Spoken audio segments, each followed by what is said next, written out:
সবাইকে বসন্ত পঞ্চমীর অনেক শুভেচ্ছা। আজকে আমাদের বাড়িতেও বাগদেবী মা সরস্বতীর আরাধনা সম্পন্ন হলো। আসলে সরস্বতী পুজোর আনন্দটা কেবল যে ছোটোবেলায় থাকে বা ছোট বয়সে থাকে তেমন কিন্তু নয়। সরস্বতী পুজোর আনন্দটা আসলে সবসময়ই থাকে। সে শুভ্র বর্ষনা, হাতে বীণা আর মুখে প্রশান্তির হাসি। মা সরস্বতী যে কেবল বিদ্যার দেবী তা শুধু নয়, তিনি সুর, শিল্পকলা এবং প্রজ্ঞার প্রতীক। কিন্তু তোমরা কি জানো এই পুজোর ইতিহাসটা কতটা প্রাচীন?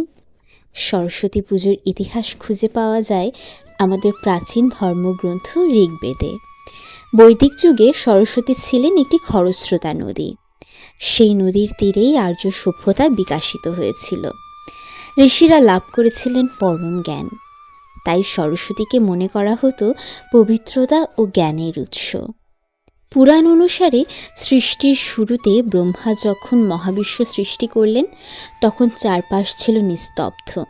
জগৎকে প্রাণবন্ত করতে এবং শৃঙ্খলা আনতে তিনি নিজের মুখ থেকে দেবী সরস্বতীকে সৃষ্টি করেন। দেবী তার বীণার ঝঙ্কারে মহাবিশ্বের শব্দ ও ছন্দের সঞ্চার করে। সেই থেকে তিনি জ্ঞান ও সংস্কৃতির অধিষ্ঠাত্রী দেবী। বসন্ত পঞ্চমীর এই তিথিতে আমরা কেন পূজা করি?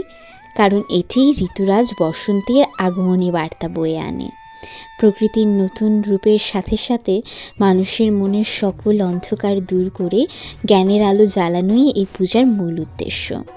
আজকের দিনে আমাদের হাতে কলম, বই, বাদ্যযন্ত্র মায়ের চরণে অর্পণ করে এতটুকুই প্রার্থনা করি যেন আমাদের মধ্যে শুভ বুদ্ধির উদয় হয়, আমাদের চিন্তা বিকশিত হয় এবং সবাই ঐশ্বরিক জ্ঞান লাভ করে। সবাইকে বসন্ত পঞ্চমীর আরও অনেক অনেক শুভেচ্ছা। সবাই অনেক আনন্দ করে দিনটি উদযাপন করো, ঘুরতে যাও, ঠাকুর দর্শন করো এবং সবাই খুব ভালো থেকো। নমস্কার।